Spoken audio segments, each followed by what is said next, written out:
आता आपण method overloading आणि मेथड ओव्हररायडिंग बघितलं होतं, बरोबर? तुम्हाला आठवत असेल तर. मग मेथड ओव्हरलोडिंग कधी केलं जातं?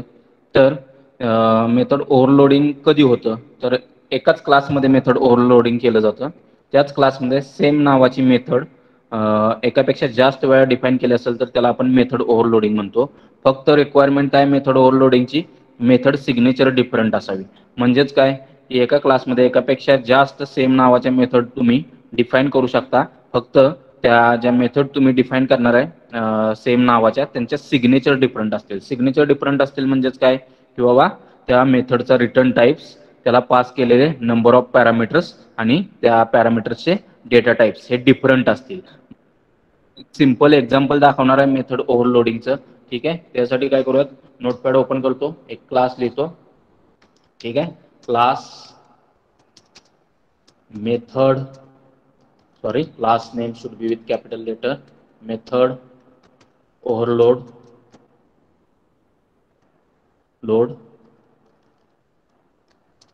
ओके. क्लास लिहितो एक मेथड ओव्हरलोडिंगसाठी. मला तुम्हाला मेथड ओव्हरलोडिंग दाखवायचं आहे डेमो, त्यासाठी मी क्लास मेथड ओव्हरलोड लिहित आहे. काय करणार आहे, एरिया नावाची मेथड ओव्हरलोड करणार आहे, की जी एरिया नावाची मेथड आपण ॲक्च्युअलमध्ये एरिया ऑफ रेक्टँगल आणि एरिया ऑफ स्क्वेअर कॅल्क्युलेट करण्यासाठी वापरणार आहे, बरोबर आहे. मग त्याला पास केलेले पॅरामीटर्स डिफरंट असतील. स्क्वेअरसाठी फक्त आपण एकच पॅरामीटर पास करणार आहे स्क्वेअर चा एरिया कॅल्क्युलेट करण्यासाठी मेथड, आणि जी दुसरी एरिया मेथड असणार आहे जी ॲक्च्युअलमध्ये रेक्टँगलचा एरिया कॅल्क्युलेट करणार आहे त्याला आपण 2 पॅरामीटर पास करणार आहे. ते 2 पॅरामीटर कोणते असणार आहेत? लेंथ आणि ब्रेड्थ किंवा लेंथ आणि विड्थ असणार आहे. पण मेथडचं नाव मात्र एरियाचं आपण ठेवणार आहे. मग बघूयात कशा पद्धतीनं आपण मेथड ओव्हरलोड करू शकतो क्लासमध्ये. मग सगळ्यात महत्त्वाचा सिंटॅक्स मेथडचा, जसं की मी वॉइड देतोय बघा, वॉइड हा रिटर्न टाइप आहे मेथडचा. त्याच्यानंतर एरिया हे नाव देतोय मेथडला, बरोबर. त्याला पास एक पॅरामीटर करतोय इंटिजर, लेट अस से लेंथ. ओके, त्याच्यानंतर काय करूयात आपण आता, मी लेंथ हा पॅरामीटर पास केलेला आहे. एरिया कॅल्क्युलेट करतोय त्यासाठी व्हेरिएबल घेतो इंटिजर एरिया नावाचा एक व्हेरिएबल घेतो, area 1. Okay, sorry spelling mistake होत आहेत. एरिया 1 इक्वल्स टू स्क्वेअरचा एरिया कॅल्क्युलेट करण्यासाठीचा फॉर्म्युला काय? Length square, LENGTH, length into length. Okay okay, आणि हा एरिया मी इथेच प्रिंट करून टाकतो, system dot out dot print L N area of S square is, let us say, plus area 1. okay, this is first method. okay, area method, बरोबर. आता हीच method मला ओव्हरलोड करायची. मग ओव्हरलोड करायची मला कशासाठी? तर आता हा वरच्या मेथडमध्ये स्क्वेअरचा एरिया कॅल्क्युलेट केला. आता मला जो एरिया कॅल्क्युलेट करायचा तो रेक्टँगलचा. मेथडचं नाव मी मात्र सेमच ठेवणार आहे, पण त्याचा रिटर्न टाइप डिफरंट असू शकतो ओव्हरलोडेड मेथडचा. म्हणून मी इथं बघा इंटिजर त्याच्यानंतर एरिया. आता रिटर्न टाइप बघा, वरचा जो एरिया मेथड मी लिहिलेली आहे त्याचा रिटर्न टाइप वॉइड आहे, म्हणजे ती मेथड काहीच रिटर्न करत नाही. इथं मी खाली काय रिटर्न करतोय? इंटिजर टाइपची व्हॅल्यू रिटर्न करतोय. जो एरिया कॅल्क्युलेट करून येणार आहे तो रिटर्न करतोय, बरोबर, फंक्शनला. त्याच्यानंतर याला मी 2 पॅरामीटर पास करतोय, एक इंटिजर लेंथ, ओके, सॉरी, बरोबर, आणि इंटिजर विड्थ.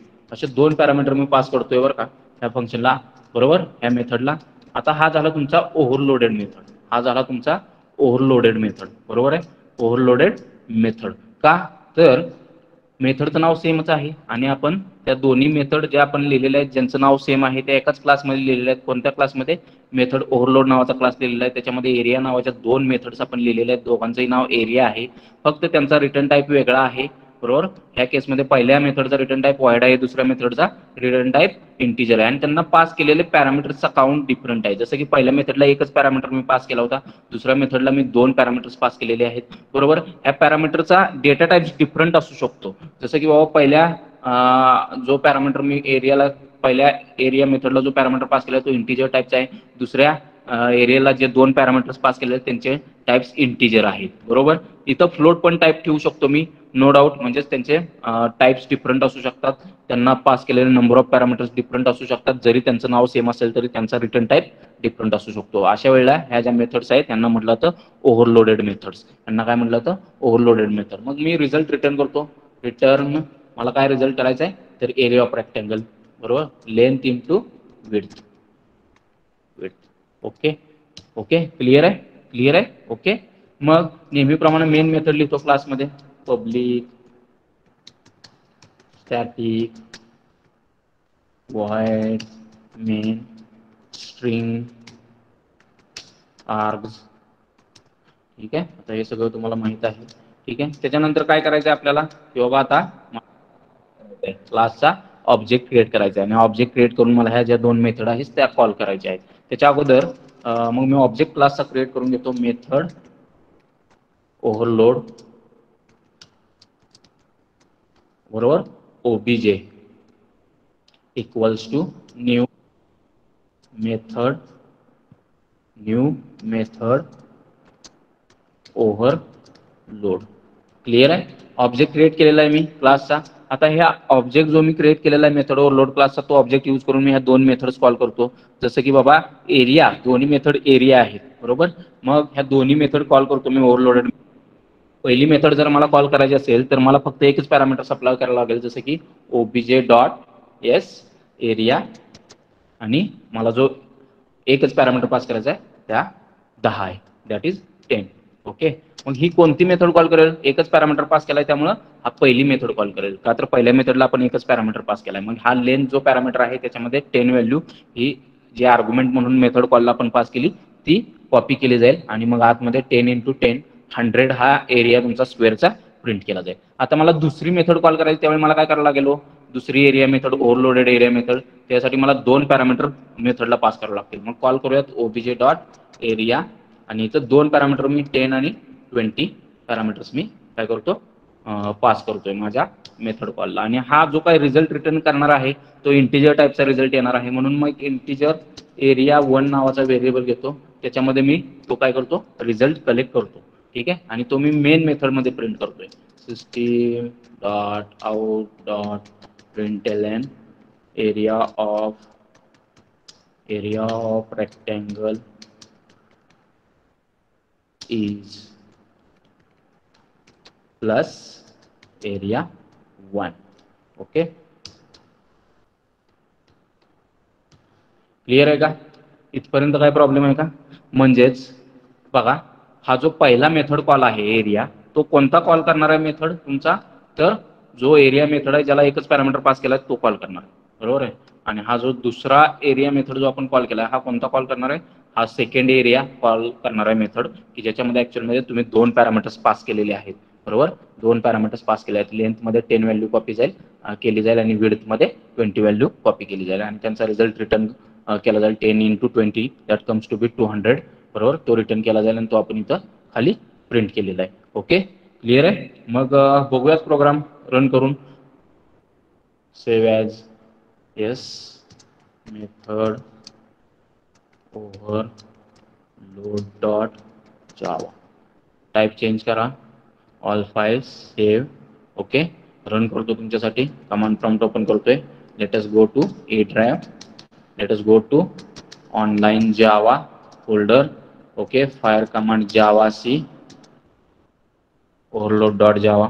ठीक आहे, कंपाईल झालेला आहे प्रोग्राम सक्सेसफुली, तुम्हाला सगळ्यांना स्क्रीनवर दिसत असेल. आता रन करतो मी, बघा रिझल्ट आपल्याला जो पाहिजे तो येतोय का, जावा मेथड ओव्हरलोड. ठीक आहे, बघा एरिया ऑफ स्क्वेअर इज 100 आणि एरिया ऑफ रेक्टँगल इज 200, बरोबर. मग बघा मी तुम्हाला सांगितलं होतं की मेथड ओव्हरलोडिंगला काय म्हटलं जातं तुमचं, तर कंपाईल टाइम पॉलिमॉर्फिझम, बरोबर. कंपाईल टाइम पॉलिमॉर्फिझम का, तर ज्या मेथड ओव्हरलोड केलेल्या आहेत त्यापैकी कोणती मेथड इन्व्होक करायची हे कंपाईल टाइमला रिझॉल्व्ह केलं जातं. बघा मेथड ओव्हरलोडिंग डेमो म्हणूया त्याला. ओके, आणि त्याला कंपाईल टाइम पॉलिमॉर्फिझम किंवा स्टॅटिक पॉलिमॉर्फिझम का म्हटलं जातं, तर कोणती मेथड कॉल करायची, ह्या ओव्हरलोडेड मेथड पैकी कोणती मेथड इन्व्होक केली जाते हे डिसाईड केलं जातं कंपाईल टाइमला. का तर based on the number of parameters that are pass to methods, त्याच्यावरून डिसाईड केलं जातं की कोणतं ओव्हरलोडेड मेथडचं व्हर्जन कॉल करायचं आहे. जसं की आपल्या केसमध्ये 2 ओव्हरलोडेड मेथड आहेत, त्या 2 ओव्हरलोडेड मेथडला नंबर ऑफ पॅरामीटर जे पास केलेले आहेत ते डिफरंट आहेत. जसं की पहिल्या मेथडला आपण एकच पॅरामीटर पास केलाय, दुसऱ्या मेथडला आपण 2 पॅरामीटर पास केलेत. मग हा ओबीजे डॉट एरिया ज्यावेळी मी मेथड कॉल करतोय त्यावेळी ह्या 2 मेथडपैकी कोणती मेथड कॉल केली जाईल हे डिसाईड केलं जाईल based on the number of parameters that are passed. बरोबर आहे. जसं की आता आपण एकच पॅरामीटर पास केलाय 10, त्यामुळे तो पहिली मेथड कॉल करेल. सेम इथं ज्यावेळी आपण एरिया मेथड कॉल केली त्यावेळी आपण 2 पॅरामीटर पास केले होते, त्यामुळे तो दुसरी मेथड कॉल करेल. आणि हे सगळं कधी केलं जातं, कंपाईल टाइमला डिसाईड केलं जातं की जे मेथड्स कॉल आहेत ते ऍक्च्युअल मध्ये कोणत्या ओव्हरलोडेड मेथडला बाइंड करायचे. म्हणजेच method call is bind to particular method at a compile time. Compile टाइमला हे सगळं डिसाईड केलं जातं की कोणतं ओव्हरलोडेड मेथडचं व्हर्जन कॉल करायचंय, त्यामुळे त्यालाच कंपाईल टाइम पॉलिमॉर्फिझम किंवा स्टॅटिक पॉलिमॉर्फिझम म्हटलं जातं मेथड ओव्हरलोडिंगला. तर मेथड ओव्हरलोडिंग क्लिअर आहे का मला सांगा चॅट बॉक्समध्ये. येस. मग मेथड ओव्हररायडिंगचा डेमो बघायचा आहे आपल्याला. बघितलेला आहे तरी पण पुन्हा एकदा दाखवतोय स्पीडमध्ये.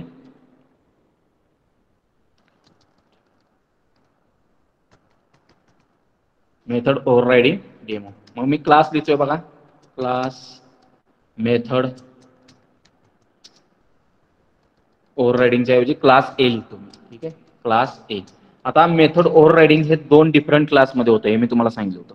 जसं की पॅरेंट क्लास आणि चाइल्ड क्लास ही रिलेशनशिप असेल त्यावेळी पॅरेंट क्लासमध्ये जी मेथड तुम्ही डिफाईन करता ती मेथड तुम्ही चाइल्ड क्लासमध्ये काय करू शकता, ओव्हरराईड करू शकता. फक्त 2 प्रकारच्या मेथड तुम्ही ओव्हरराईड करू शकत नाही. प्रायव्हेट मेथड का, तर प्रायव्हेट मेथड ही पॅरेंट क्लासमधून चाइल्ड क्लासमध्ये डिराईव्ह होत नाही. बरोबर. त्यामुळे प्रायव्हेट मेथड आणि दुसरी फायनल मेथड, जी फायनल मेथड आपण बघितली होती की ती पण चाइल्ड क्लासमध्ये डिराईव्ह होत नाही, म्हणजेच ओव्हरराईड केले जाऊ शकत नाही. त्यामुळे 2 मेथड ज्या प्रायव्हेट म्हणून डिक्लेअर केलेल्या आहेत आणि फायनल म्हणून डिक्लेअर केलेल्या आहेत पॅरेंट क्लासमध्ये, त्या मेथड्स तुम्ही ओव्हरराईड करू शकत नाही. बाकीच्या सगळ्या मेथड्स तुम्ही ओव्हरराईड करू शकता. बरोबर आहे. जसं की आता मी क्लास ए हा पॅरेंट क्लास लिहिणार आहे आणि क्लास बी हा चाइल्ड क्लास लिहिणार आहे. मग क्लास ए मध्ये आपण एक डिस्प्ले नावाची मेथड लिहिणार आहे. सेम मेथड आपण ओव्हरराईड करणार आहे तुमच्या क्लास बी मध्ये, की जो चाइल्ड क्लास आहे, जो ऍक्च्युअल मध्ये तुमच्या क्लास ए पासून एक्सटेंड झालेला आहे. म्हणजे पॅरेंट क्लासमध्ये सेम मेथड डिस्प्ले लिहिणार आहे, त्याला पास केलेले पॅरामीटर सेम असणार आहेत, त्याला त्याचा रिटर्न टाईप मेथडचं सेम असणार आहे, त्याचं नाव सेम असणार आहे. बरोबर आहे. मग त्या केसमध्ये आपण त्याला काय म्हणणार आहे, मेथड ओव्हर रायडिंग. का, तर बाबा पॅरेंट क्लासमध्ये जी मेथड आहे सेम मेथड आपण चाइल्ड क्लासमध्ये लिहितोय with same method signature. Return type मेथडचा सेम असेल, त्याला पास केलेलं पॅरामीटर सेम असतील, मेथडचं नाव सेम असेल. बरोबर आहे. फक्त मेथड ओव्हरलोडिंग मध्ये आपण काय बघितलं होतं की बाबा सिग्नेचर डिफरंट असते, पण मेथड ओव्हररायडिंग मध्ये पॅरेंट क्लासमध्ये जी मेथड लिहिली ते सेम मेथड तुम्ही चाइल्ड क्लासमध्ये डिराईव्ह करत असता किंवा ओव्हरराईड करत असता आणि त्याचं सिग्नेचर सेम असते. बरोबर. मग क्लास ए मध्ये एक व्हाईट डिस्प्ले नावाची मेथड लिहितो. व्हाईट डिस्प्ले, याच्यात एक मेथड मेसेज प्रिंट करूयात की बाबा system dot out dot print L N parent class method. बरोबर. पॅरेंट क्लास मेथड आपण म्हणूया त्याला. बरोबर. आणि रायडिंगचा डेमो बघतोय आपण. बरोबर. मग मी तुम्हाला सांगितलं काय, मी क्लास ए लिहिणार आहे, तो पॅरेंट क्लास असणार आहे आणि क्लास बी एक्सटेंड करणार आहे या तुमच्या पॅरेंट क्लास पासून. बरोबर. क्लास बी एक्सटेंड करणार आहे पॅरेंट क्लास ए पासून. बरोबर. क्लास बी एक्सटेंड करणार आहे. मग क्लास एक मेथड लिहिणार आहे व्हाईट डिस्प्ले नावाची. सेम मेथड मी तुमच्या चाइल्ड क्लासमध्ये लिहिणार आहे, क्लास बी मध्ये, म्हणजेच ओव्हरराईड करणार आहे. आणि त्या केसमध्ये मेथडचं नाव पण सेम असणार आहे, त्याला पास केलेलं पॅरामीटर जे की आपल्या केसमध्ये डिस्प्लेला मी आता एकही पॅरामीटर पास करत नाही, त्यामुळे चाइल्ड क्लासमध्ये जे डिस्प्ले मेथड मी लिहिणार आहे त्याला पण काय एकही पॅरामीटर पास करणार नाही. रिटर्न टाईप जसा इथं वाईड आहे तसंच चाइल्ड क्लासमध्ये पण वाईड असणार आहे, सेम रिटर्न टाईप असणार आहे. म्हणजेच मेथडचं सिग्नेचर, मेथडचं नाव, त्याला पास केलेले पॅरामीटर्स हे सगळं सेम असणार आहे तुमच्या चाइल्ड क्लासमध्ये. मग बघा, ही मेथड लिहिलेली आहे मी क्लास ए मध्ये. ठीक आहे. डिस्प्ले पॅरेंट क्लास मेथड म्हटलेलं आहे त्याला. मग क्लास बी एक्सटेंड करतोय मी क्लास ए पासून. क्लास बी एक्सटेंड्स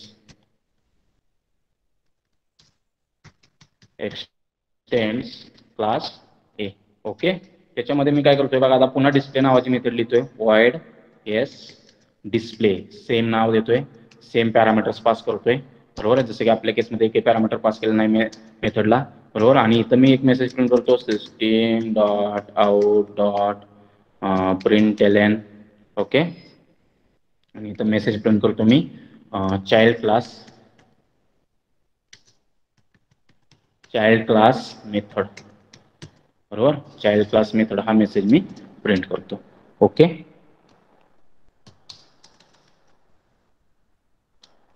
त्याच्यानंतर हा क्लासमध्ये मेन मेथड लिहितोय मी, क्लास बी मध्येच लिहितोय public static void main string args. Okay. आणि मेन मेथड लिहितो आणि क्लास कंप्लीट करतो. ओके. मेन मेथड लिहिले. आता मी काय करतोय बघा, ऑब्जेक्ट क्रिएट करतोय मी. ऑब्जेक्ट चाइल्ड क्लासचा क्रिएट करतोय. पहिल्यांदा मी तुम्हाला ऑब्जेक्ट चाइल्ड क्लासचा क्रिएट करून दाखवतो. चाइल्ड क्लासचा ऑब्जेक्ट क्रिएट केल्यानंतर काय होतंय ते मला तुम्ही बघा सांगा. ठीक आहे. जसं की आता मी चाइल्ड क्लासचा ऑब्जेक्ट क्रिएट करत आहे. करूयात. मग class B O B J equals to new B. Okay. Class बीचा ऑब्जेक्ट मी क्रिएट केलेला आहे. आता हा ऑब्जेक्ट यूज करून डिस्प्ले मेथड मी कॉल करतो, ओबीजे डॉट डिस्प्ले. ओके. कोणती मेथड कॉल केली जाईल? Which method will be called, whether it will be from class B और क्लास ए. सांगू शकताय का तुम्ही मला कोणती मेथड कॉल केली जाईल? येस. तर ही जी मेथड इन्व्होक केली जाणार आहे डिस्प्ले मेथड, ती क्लास बीचे इन्व्होक केली जाणार आहे. का? तर जो ऑब्जेक्ट क्रिएट होणार आहे तो क्लास बीचा ऑब्जेक्ट क्रिएट होणार आहे. तो कोणाचा ऑब्जेक्ट क्रिएट होणार आहे? क्लास बीचा ऑब्जेक्ट क्रिएट होणार आहे. आणि ही जी डिस्प्ले मेथड आपण क्लास बी मध्ये ओव्हरराईड केली, त्याच्यामुळे जी पॅरेंट क्लासमधून डिस्प्ले मेथड ऍक्च्युअलमध्ये डिराईव्ह झालेली आहे क्लास बी मध्ये, ती ऍक्च्युअली काय केली जाते? हाईड केली जाते. म्हणजेच ही जी मेथड ऍक्च्युअलमध्ये डिस्प्ले मेथड पॅरेंट क्लासमधून चाइल्ड क्लासमध्ये जी डिराईव्ह झाली ती हाईड झालेली आहे. का हाईड झालेली आहे? तर ती मेथड आपण ओव्हरराईड केलेली आहे. ती मेथड आपण चाइल्ड क्लासमध्ये ओव्हरराईड केलेली आहे. बरोबर आहे. म्हणजेच त्या केसमध्ये आता जसं हा ऑब्जेक्ट मी रेफरन्स व्हेरिएबल आहे क्लास बीचा रेफरन्स व्हेरिएबल, तो पॉईंट करतोय ऑब्जेक्ट ऑफ क्लास बी. बरोबर. त्यामुळं जो ओबीजे डॉट डिस्प्ले मी म्हटलेला आहे तो ऍक्च्युअलमध्ये तुमचा क्लास बी मधला डिस्प्ले मेथड कॉल करेल. म्हणजे हा मेथड कॉल केला जाईल आणि चाइल्ड क्लास मेथड हा मेसेज प्रिंट केला जाईल. मग करूयात, सेव्ह करून बघूयात. सेव्ह करून दाखवतो मी तुम्हाला. तर आपल्याला सेव्ह करावं लागेल बी डॉट जावा. का? तर बी क्लासमध्ये आपण मेन मेथड लिहिलेली आहे. बी क्लासमध्ये आपण मेन मेथड लिहिलेली आहे. मग सेव्ह ॲज बी डॉट जावा केलेला आहे मी. ठीक आहे. सेव्ह म्हणतो याला. येस. Replace it. ओके. आणि काय करूयात आपण? कंपाईल करूयात. मग कंपाईल करूयात दाखवतो मी तुम्हाला. Java C B dot Java. Okay. मग बी डॉट जावा कंपाईल झालेला आहे. आता रन करून दाखवतो. जावा बी एंटर मारतो. चाइल्ड क्लास मेथड हा मेसेज तुम्हाला स्क्रीनवर बघायला मिळतोय. म्हणजेच हा जो मेथड कॉल आहे, बरोबर, म्हणजे ह्या दोन डिस्प्लेपैकी कोणती मेथड पॅरेंटची कॉल करायची का चाइल्डची कॉल करायची हे डिसाईड केलं जातं रन टाइमला. हे डिसाईड केलं जातं रन टाइमला. बरोबर. म्हणून ह्याला रन टाइम पॉलिमॉर्फिझम म्हटलं जातं किंवा डायनॅमिक पॉलिमॉर्फिझम म्हटलं जातं. आणि ते डिपेंड कशावर असतं? तर हा जो रेफरन्स व्हेरिएबल आहे हा रेफरन्स व्हेरिएबल कोणत्या ऑब्जेक्टला पॉईंट करतोय हे त्या बेसिसवर डिसाईड केलं जातं की कोणत्या क्लासची मेथड कॉल करायची, चाइल्डची की पॅरेंटची. ओके. क्लिअर आहे. आता बघा, जसं की हा रेफरन्स व्हेरिएबल होता चाइल्ड क्लासचा. आता मी पॅरेंट क्लासचा रेफरन्स व्हेरिएबल घेतोय. बघा, मी रेफरन्स व्हेरिएबल पॅरेंट क्लासचा घेतो. जसं की मी AOBJ1 हा व्हेरिएबल घेतला. हा रेफरन्स व्हेरिएबल आहे तो कोणत्या क्लासचा आहे? पॅरेंट क्लासचा आहे. बरोबर. ए क्लासचा. बरोबर. इक्वल्स टू न्यू, पण मी तो पॉईंट करतोय बी ऑब्जेक्टला. न्यू बी तो पॉईंट करतोय मी बी ऑब्जेक्टला. तो पॉईंट करतोय मी बी ऑब्जेक्टला. मग पुन्हा मी ओबीजे डॉट डिस्प्ले म्हटलो. ओबीजे डॉट डिस्प्ले म्हटलं तर कोणती मेथड कॉल होईल? हा सांगू शकताय तुम्ही कोणती मेथड कॉल होईल? पॅरेंट क्लासची कॉल होईल की चाइल्ड क्लासची कॉल होईल? येस. सांगू शकताय तुम्ही कोणती मेथड इन्व्होक केली जाईल? चाइल्ड क्लासची का पॅरेंट क्लासची? तर पुन्हा चाइल्ड क्लासचीच मेथड कॉल केली जाईल. जरी रेफरन्स तुमचा पॅरेंट क्लासचा असेल तरी तो पॉईंट मात्र कोणाला करतोय?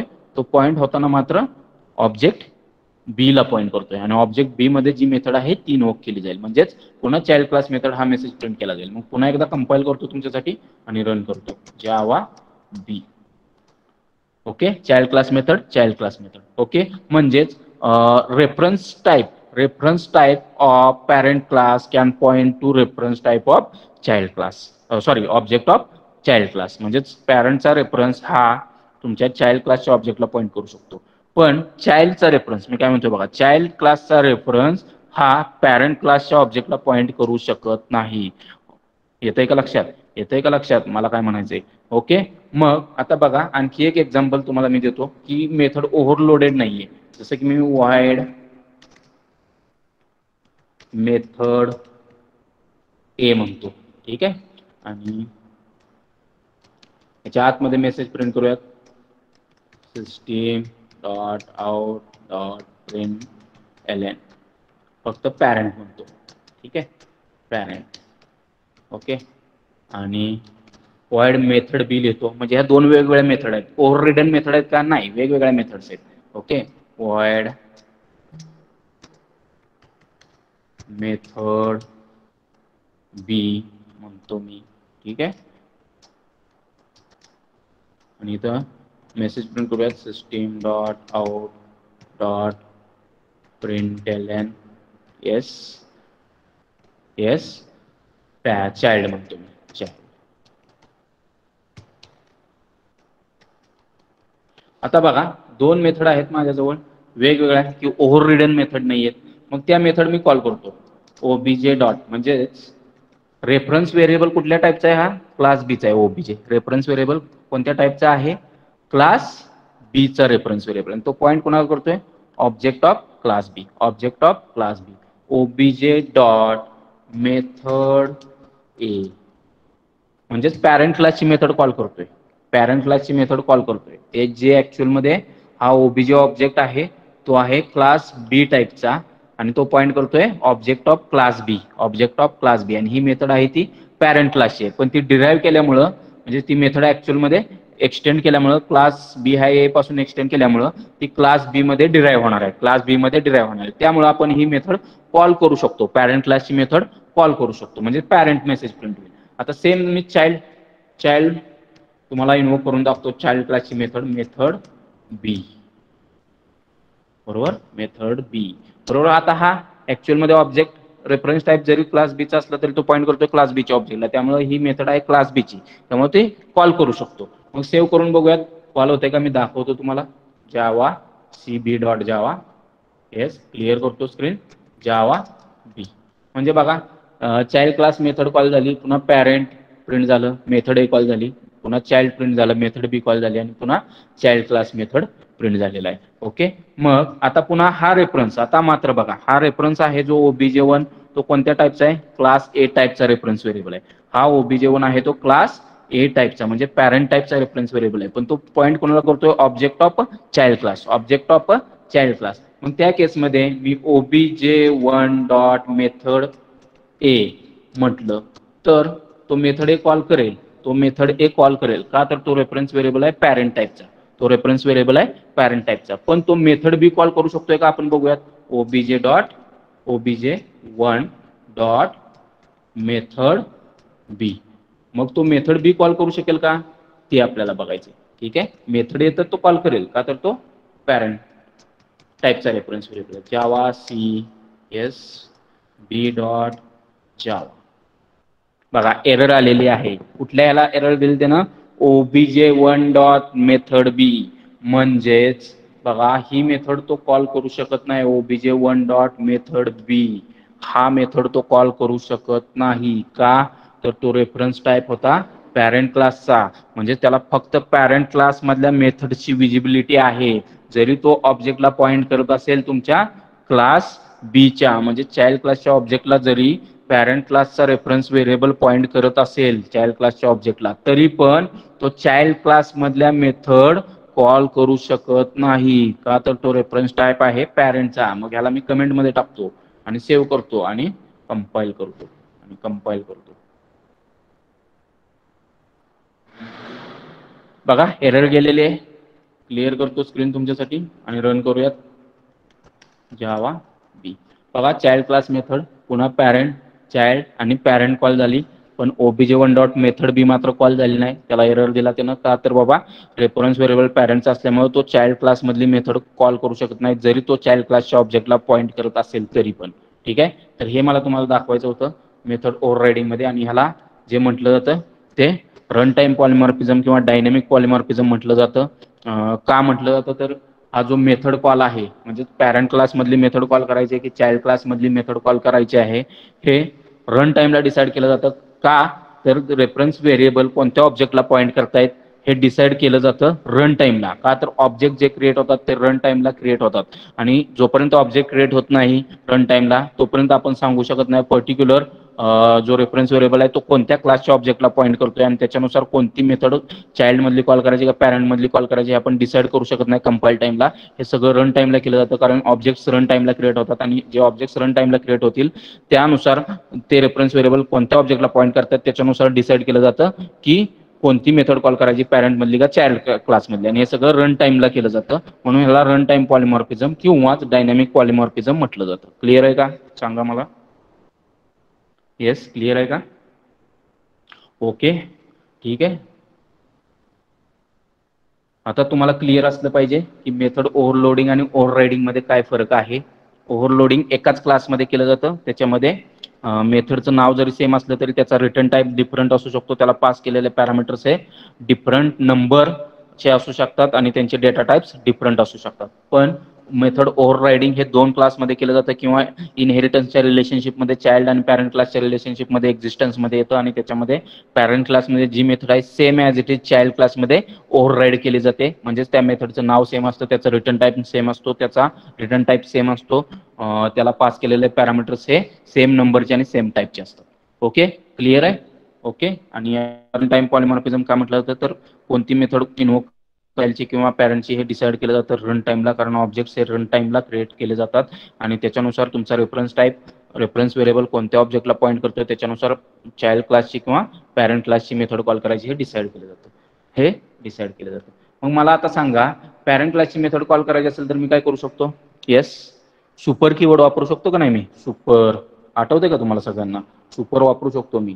मग सुपर वापरून मी पॅरेंट मधली मेथड कॉल करू शकतो. दुसरा वे काय आहे तर मी पॅरेंट क्लासचा ऑब्जेक्ट क्रिएट करू शकतो जसं की AOBJ2 equals to new yes OBJ sorry new A. Okay. आणि आता मी OBJ2 डॉट डिस्प्ले म्हटलं तर कुठली मेथड कॉल होणार आहे? आता पॅरेंट क्लास मधली मेथड कॉल होणार आहे. का तर आता रेफरन्स टाईप आहे तुमचा क्लास एचाच म्हणजे पॅरेंट टाईपचा आणि तो पॉईंट कोणाला करतोय तर ऑब्जेक्ट ऑफ क्लास ए म्हणजे पॅरेंटच्या ऑब्जेक्टला पॉईंट करतोय. त्यामुळे OBJ2 डॉट डिस्प्ले म्हटलं की मी ही डिस्प्ले मेथड कुठली कॉल करणार आहे? तो पॅरेंट मधली कॉल करणार आहे. मग बघूयात. जावा CB डॉट जावा बी बघा पॅरेंट क्लास मेथड जो लास्टचा आपण कॉल दिला होता ना तिथं मेसेज प्रिंट झालाय parent class method. Okay, clear आहे? ठीक आहे, मग पुढे जाऊयात. मग आज काय बघायचं बघा आपल्याला ऍबस्ट्रॅक्ट क्लास बघायचा आहे आणि स्टॅटिक मेंबर्स बघायचे आहेत.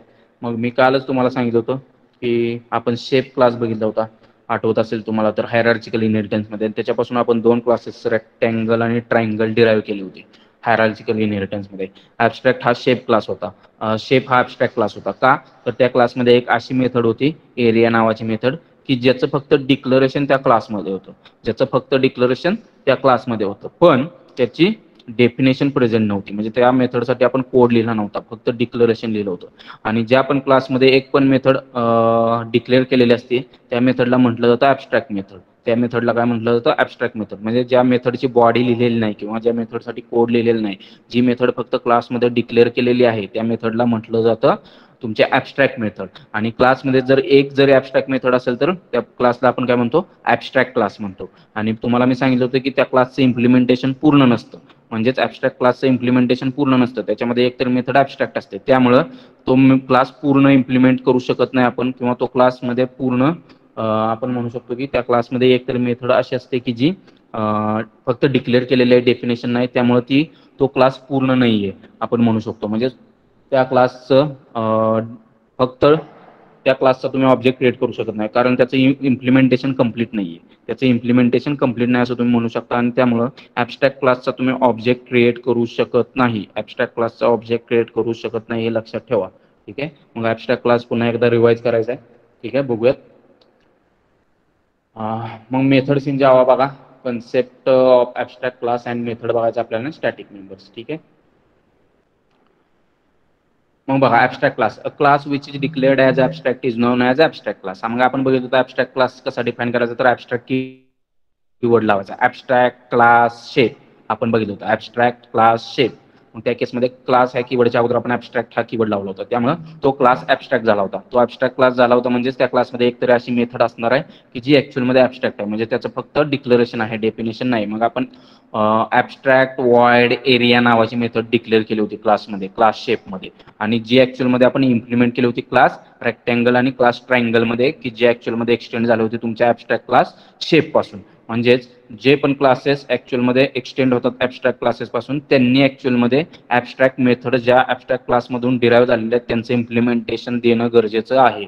मग बघा, a class which is declared as abstract is known as a abstract class. It can have abstract and non-abstract methods. बरोबर, म्हणजेच क्लास मध्ये क्लास जर ऍबस्ट्रॅक्ट असला तरी त्याच्यामध्ये सगळ्या मेथड ऍबस्ट्रॅक्ट असल्या पाहिजेत असं नाहीये. म्हणजेच त्या क्लासमध्ये नॉन ऍबस्ट्रॅक्ट मेथड पण असू शकतात, म्हणजेच मेथड ज्यांची डेफिनेशन पण प्रेझेंट आहे अशा मेथड्स पण त्या क्लासमध्ये प्रेझेंट असू शकतात.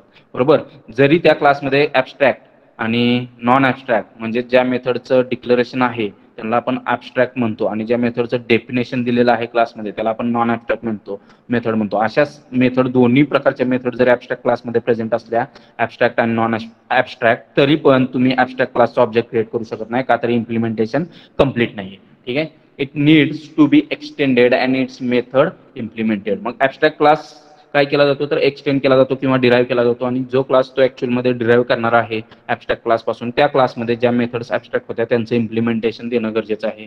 मग बघा, abstraction is a process of hiding implementation details and showing only functionality to user. बरोबर, मग ऍबस्ट्रॅक्शन काय आपण बघितलं होतं, abstraction nothing but a process of hiding the implementation. बरोबर, इम्प्लिमेंटेशन कशा पद्धतीने केलेलं आहे, हाईड करणं आणि फक्त फंक्शनॅलिटी दाखवणं, हे ऍबस्ट्रॅक्शनचं काम असतं. आणि ऍबस्ट्रॅक्ट क्लासमध्ये पण आपण सेम करत असतो. जसं की क्लास शेपमध्ये आपण एरिया नावाची ऍबस्ट्रॅक्ट मेथड लिहिली होती, म्हणजे आपण काय सांगतोय की हा शेप क्लास आहे ऍक्च्युअलमध्ये जो ऍबस्ट्रॅक्ट आहे त्याच्या थ्रू आपण एरिया कॅल्क्युलेट करणार आहे. पण तो एरिया कसा कॅल्क्युलेट करणार आहे हे आपण सांगतोय का त्या ऍबस्ट्रॅक्ट क्लासमध्ये नाही सांगत, का तर एरियाची आपण डेफिनेशन दिलेली नाही. ती डेफिनेशन आपण कुठं देणार आहे तर क्लास ट्रायंगल आणि क्लास रेक्टँगल मध्ये आपण त्याची डेफिनेशन देणार आहे. ओके, म्हणजे ऍबस्ट्रॅक्ट क्लासमध्ये आपण फक्त काय सांगतोय की हा क्लास कशा पद्धतीची फंक्शनॅलिटी प्रोव्हाइड करणार आहे, तर एरिया कॅल्क्युलेट करण्याची फंक्शनॅलिटी प्रोव्हाइड करणार आहे. पण तो एरिया कसा कॅल्क्युलेट करायचा, कोणता फॉर्म्युला अप्लाय करायचा हे आपण ऍबस्ट्रॅक्ट क्लासमध्ये सांगत नाही, का तर ती मेथड ऍबस्ट्रॅक्ट आहे, त्याचं डिक्लेरेशन प्रेझेंट आहे फक्त. मग हे एरिया कसा कॅल्क्युलेट करायचा, कोणता फॉर्म्युला वापरायचा हे आपण कुठं सांगतोय, क्लास रेक्टँगल आणि क्लास ट्रायंगल मध्ये, जे ऍक्च्युअलमध्ये आपण ह्या तुमच्या क्लास पासून एक्सटेंड करणार आहे, तुमच्या ऍबस्ट्रॅक्ट क्लास पासून एक्सटेंड करणार आहे. मग बघा, another way it shows only important thing to the user and hides the internal details. बरोबर, म्हणजे एरिया कसा कॅल्क्युलेट करायचं हे हाईड केलं जातं, ते आपल्याला रेक्टँगल आणि ट्रायंगल क्लासमध्ये आपण ते सांगणार आहे कशा पद्धतीने एरिया कॅल्क्युलेट करायचा आहे. a method must be always redefined in subclass of an abstract class. An abstract class does not contain method body, thus abstract makes overriding compulsory. म्हणजेच जसं की मी तुम्हाला सांगितलं की सब क्लासमध्ये त्या ऍबस्ट्रॅक्ट मेथडचं तुम्हाला डेफिनेशन द्यावं लागेल किंवा ती मेथड इम्प्लिमेंट करावी लागेल. बरोबर, म्हणजेच कंपल्सरी आहे तुम्हाला की जो क्लास ऍक्च्युअली ऍबस्ट्रॅक्ट क्लास पासून तुम्ही एक्सटेंड करताय त्या क्लासमध्ये ऍबस्ट्रॅक्ट मेथडचं इम्प्लिमेंटेशन देणं तुम्हाला कंपल्सरी आहे. म्हणजेच ती मेथड ओव्हरराईड करणं तुम्हाला कंपल्सरी आहे तुमच्या चाइल्ड क्लासमध्ये. ओके, मग class containing abstract method must be declared as abstract. जे मी तुम्हाला सांगितले की क्लासमध्ये एक जरी मेथड तुमची ऍबस्ट्रॅक्ट असेल तर त्याला आपण ऍबस्ट्रॅक्ट क्लास म्हणणार आहे. बरोबर, you cannot declare abstract constructor and so object of abstract class cannot be instantiated. म्हणजेच मी तुम्हाला सांगितलं होतं की आपण ऑब्जेक्ट क्रिएट करू शकत नाही ऍबस्ट्रॅक्ट क्लासचा, का तर इम्प्लिमेंटेशन कंप्लीट नाहीये, आणि ऍबस्ट्रॅक्ट कन्स्ट्रक्टर पण तुम्ही डिफाईन करू शकत नाही, त्यामुळं ऍबस्ट्रॅक्ट क्लासचा ऑब्जेक्ट तुम्ही क्रिएट करू शकत नाही. मग बघा, ऍबस्ट्रॅक्ट क्लासचं एक्झाम्पल दिलंय तुम्हाला, जसं की बाबा ऍबस्ट्रॅक्ट क्लास ए. बरोबर, दिसतोय तुम्हाला एक्झाम्पल 1 मध्ये ऍबस्ट्रॅक्ट क्लास ए.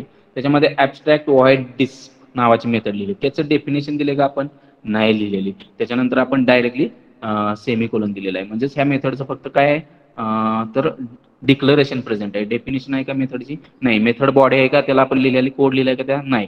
मग वर्ड शो नावाचा आपण मेथड लिहिले त्याच क्लासमध्ये, क्लास ए मध्ये. ही मात्र मेथड तुमची नॉन ऍबस्ट्रॅक्ट मेथड आहे, का तर ह्याला आपण ह्या जी मेथड आहे शो त्याच्यासाठी आपण कोड लिहिलेला आहे, आणि त्या कोडमध्ये आपण एक स्टेटमेंट लिहिलेलं आहे system dot out dot println show method is not abstract. म्हणजेच त्या मेथडची बॉडी, शो मेथडची बॉडी आपण लिहिलेली आहे, त्या मेथडचं इम्प्लिमेंटेशन दिलेलं आहे. म्हणजेच क्लास ए मध्ये दोन मेथड आहेत, एक आहे ऍबस्ट्रॅक्ट मेथड आणि दुसरी तुमची नॉन ऍबस्ट्रॅक्ट मेथड. तर ऍबस्ट्रॅक्ट मेथड तुमची कोणती आहे, डिस्प ही तुमची ऍबस्ट्रॅक्ट मेथड आहे आणि शो ही तुमची नॉन ऍबस्ट्रॅक्ट मेथड आहे. म्हणजेच त्याचा कोड आपण लिहिलेला आहे, पण डिस्प साठी आपण कोड लिहिलेला नाही. बरोबर, क्लास बी लिहिलेला आहे बघा, class B extends class A, बरोबर. मग हा क्लास जो बी आहे तो चाइल्ड क्लास आहे, तो एक्सटेंड केलेला क्लास ए पासून, जो की तुमचा ऍबस्ट्रॅक्ट क्लास आहे. म्हणजेच क्लास बी मध्ये आपल्याला कंपल्सरी आहे डिस्प जी मेथड आहे ऍबस्ट्रॅक्ट क्लास ए मधली त्याचं इम्प्लिमेंटेशन देणं किंवा त्या मेथडसाठी कोड लिहिणं आपल्यासाठी कंपल्सरी आहे. मग बघा व्हाईट डिस्प नावाचा मेथड लिहिलेला आहे, बरोबर. म्हणजेच तो मेथड आपण ओव्हरराईड केलेला आहे. ऍबस्ट्रॅक्ट मेथड ऍबस्ट्रॅक्ट व्हाईट डिस्प जी मेथड होती ती आपण ओव्हरराईड केलेली आहे क्लास बी मध्ये. त्याचा कोड लिहिलेला आहे, त्याची बॉडी लिहिलेली आहे, म्हणजे त्याचं इम्प्लिमेंटेशन आपण दिलेलं आहे. White disk system dot out dot print L N inside class B. म्हणजेच हा मेथडमध्ये मी पुन्हा डिस्प नावाची जी मेथड ऍबस्ट्रॅक्ट होती त्याच्यासाठी कोड लिहिलेला आहे क्लास बी मध्ये इनसाइड क्लास बी. त्याच्यानंतर क्लास टेस्ट नावाचा एक क्लास लिहिलेला आहे मी, बरोबर. त्याच्यामध्ये मेन मेथड लिहिलेली आहे public static void main string args, बरोबर. आणि त्या क्लासमध्ये मी बी क्लासचा ऑब्जेक्ट क्रिएट करतोय, म्हणजे तुमच्या चाइल्ड क्लासचा ऑब्जेक्ट क्रिएट करतोय आणि त्याला रेफरन्स टाईप आहे तो पण क्लास बीचाच आहे. मग बी इक्वल्स टू न्यू बी म्हटलेलं आहे मी. त्याच्यानंतर बी डॉट डिस्क ही मेथड मी कॉल केली. म्हणजेच कोणती मेथड कॉल केली जाईल तर ही तुमची क्लास बी मधली जी ओव्हरराईड केलेली ऍबस्ट्रॅक्ट मेथड आहे डिस्क, त्याचं जे इम्प्लिमेंटेशन आपण क्लास बी मध्ये दिलेलं आहे ते कॉल केलं जाईल, इन्व्होक केलं जाईल. म्हणजेच हा मेथड काय डिस्प्ले करेल इनसाइड क्लास बी. आणि त्याच्यानंतर B dot show method call केलेली आहे. ती शो मेथड मात्र क्लास ए ची मेथड आहे, ती कॉल केली जाईल. Show method is not abstract, म्हणजे show method is not abstract आणि इनसाइड क्लास बी हे दोन मेसेजेस तुमच्यासाठी डिस्प्ले केले जातील. ओके, क्लिअर आहे. मग बघा आणखी एक एक्झाम्पल आहे तुमच्यासाठी ऍबस्ट्रॅक्ट क्लासचं. ऍबस्ट्रॅक्ट क्लास आहे एम्प्लॉई, बरोबर. त्याच्यामध्ये दोन फील्ड्स आहेत, ईएमपी आयडी, ईएमपी नेम. आणि त्याच्यापासून डिराईव्ह झालेले दोन क्लासेस आहेत. हायरार्चिकल इनहेरिटन्सच आहे. क्लास मॅनेजर आहे, बरोबर. ज्याच्यामध्ये मिड नेम आणि फोन नंबर असे 3 पॅरामीटर्स आहेत, फील्ड्स आहेत. आणि क्लास वर्कर आहे जो ऍक्च्युअली एम्प्लॉई पासूनच डिराईव्ह झालेला आहे आणि तो पण आहे तुमचा. त्याच्यामध्ये 3 फील्ड्स आहेत, I D, name and work hours. Okay, असे 3 फील्ड्स आहेत. म्हणजेच class is a employee, manager is a employee, म्हणजेच it's a kind of is a relationship. याच्यामध्ये बघा तुम्हाला हायरार्चिकल इनहेरिटन्स बघायला मिळेल. ऍबस्ट्रॅक्ट क्लास एम्प्लॉई पासून 2 क्लासेस तुमचे डिराईव्ह झालेले आहेत, एक आहे मॅनेजर आणि एक आहे वर्कर. मग बघा ऍबस्ट्रॅक्ट क्लास एम्प्लॉई लिहिलेला आहे, बरोबर. म्हणजेच ह्या क्लासमध्ये ऍबस्ट्रॅक्ट असल्यामुळे एकतरी मेथड ऍबस्ट्रॅक्ट असणार आहे की ज्या मेथडचं फक्त डिक्लेरेशन असणार आहे, मेथड बॉडी प्रेझेंट नसणार आहे. बघूयात मग. इंटिजर ईएमपी आयडी एक व्हेरिएबल घेतलेला आहे एम्प्लॉई आयडी नावाचा. त्याच्यानंतर स्ट्रिंग एम्प्लॉई नेम हा एक इन्स्टन्स व्हेरिएबल घेतलेला आहे आपण. आणि त्याच्यानंतर आपण एक कन्स्ट्रक्टर लिहिलेला आहे एम्प्लॉई क्लासचा.